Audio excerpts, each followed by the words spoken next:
The depth in your room seems pretty impressive. Would you agree with that? Just how do you view the depth in your O-line room? Yeah, there's a lot of guys that have played football, both that have been here and that are coming in. We're still a work in progress to figure out who the five are, but I've been impressed with the depth, the experiences that they've had, right? These guys, there's a lot of guys that have experienced a lot of football, a lot of different fronts, a lot of different looks, and they can draw back on those experiences. So you see that in practice. Ethan was just telling us that he's dropped 30 pounds already. He's down to about 335. Your thoughts on him so far? He's done a great job, very coachable, working his tail off. I've been impressed with Ethan. What stands out to you about him? Number one, he obviously is an impressive size guy from size, length, but it's his smarts, it's his work ethic, the way he approaches it every day. That's been the most impressive to me. Tyler, does it take a little bit of does it make it a little easier that you have a starting center returning that's kind of like a leader up front that knows what's going on, has that experience in an offensive line room like Carson? Yeah, 100%. Carson's a guy that can run the show, gets us on the same page, communication. That's a fundamental for offensive line play. It's maybe the most important thing we do is get everybody on the same page. But I'd say him, along with some of the depth on the interior, you've seen that show up at practices this spring. How does that interior depth set the foundation for the entire offensive line? I think it does, and I think what we've been able to do this spring is you try to cross-train guys. You try to move guys around, see what their strengths are, to kind of test their limits, what are their weaknesses, and we've been able to do that as well. Have you always wanted to have a guy like Austin who can swing around a little bit and move in different places? Yeah, Austin's done a great job. He's played, both tackles this spring, both guards. He's played every position but center. It's a luxury if a guy can handle it, and he's certainly shown the ability to do that. I've been very impressed with him. Have you always had that philosophy of cross-training guys, or was that something that maybe you adapted here? And what's the benefits of doing that? Always a philosophy of cross-training. The goal is, for me as an offensive line coach and for our offense and for our team, is to give ourselves a chance to put the best five guys on the field, right? That's what you're trying to find through spring, through summer, through fall camp before we hit the season.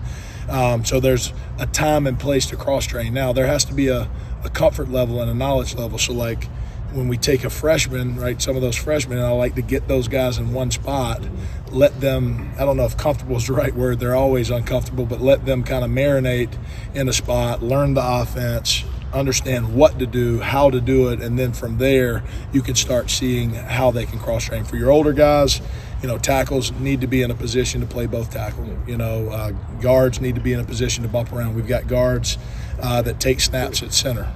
So that just builds depth throughout your room. If you're in a position where you get down to a third center, you've got guys that have worked it and have snapped it. So you're always trying to create that in the room. You said Austin's played pretty much everything but center. I mean, he had games last year where he was playing both in one game. What about him and his mental capacity lets you know he can handle playing that many different positions, even if it is spring and he's trying to learn all of them? Right? Watching him on tape. I mean, that's what ultimately allows me to know he can handle it. Does he do his job on tape? Very little missed assignments, and that's at all four of those positions. So that's what lets me know. How do you know?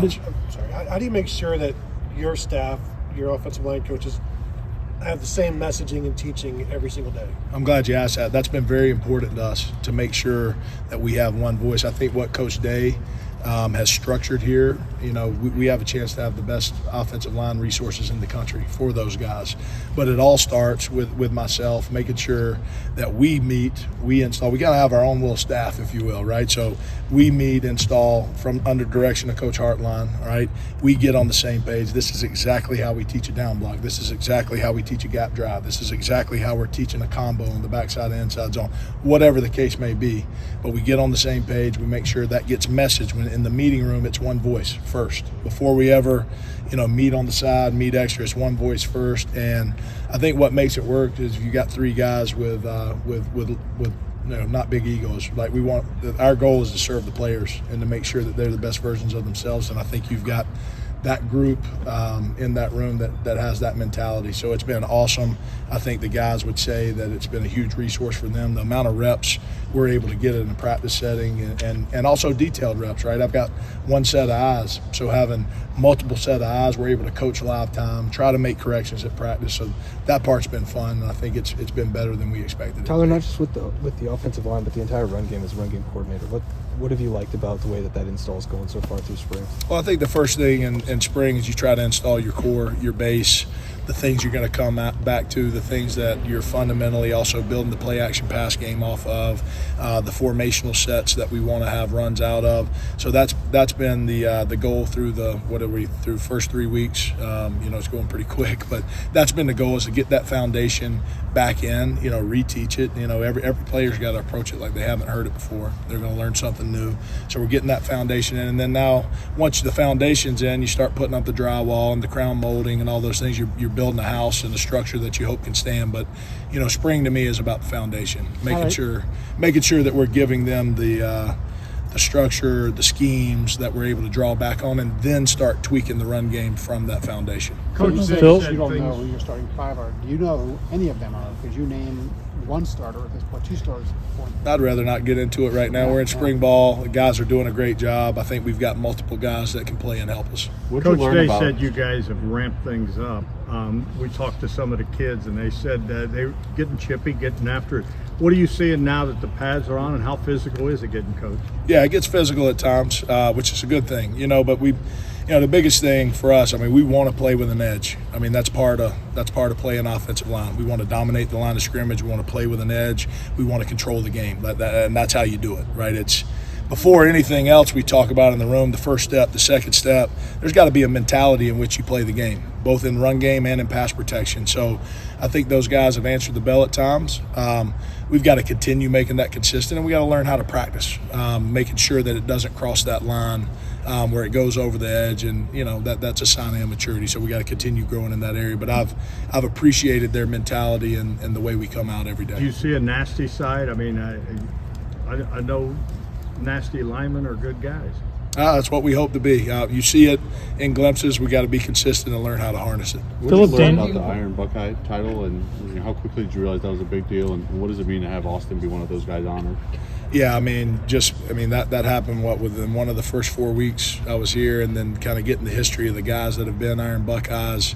Super proud of Austin for achieving that. He's been very consistent, and we know what that means. You look at the guys that have been Iron Buckeyes, there's some dudes on that wall. So fired up for Austin, and now we got to continue bringing others along with us. Philip Daniels brought some offensive linemen throughout a game. Is that something you've ever thought about before, done before? Haven't done it myself as an offensive line coach. Rotated guys here and there. At the last school I was at as the coordinator, we did that a lot. We weren't solidified with what we wanted to do. We had guys that deserved to play, so we did rotate a lot. I think you just got to see how it shapes out. You want to make sure that you're put the best guys in front of the quarterback, the running back, to protect for the receivers and tight ends. So, it certainly can be done.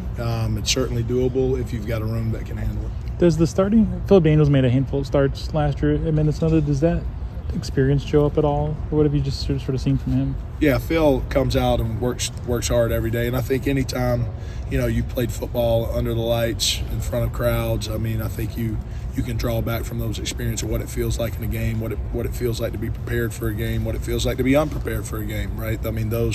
Those things you can draw back to. But Phil's come out. He's a consistent worker, keeps his head down, and goes about it. So, but certainly experience helps. What have you seen from Luke Montgomery this spring? Just physicality. I think he's working hard at that part of his game. The ability to win the first touch and pass pro, how he's trying to approach it, and then, also starting to see a little leadership from him. We got to continue growing in that regard in the room in general, but him and those leaders up front. But I think Luke's done a great job. He's been very focused this spring. Now, obviously, I haven't worked with him prior to this, right? So I don't know years past, but I've been impressed with his approach. When you talk about physicality, how much of it is a technical thing you can teach, like getting that first step in the ground the right way, and how much of it is just a mentality that you have to have?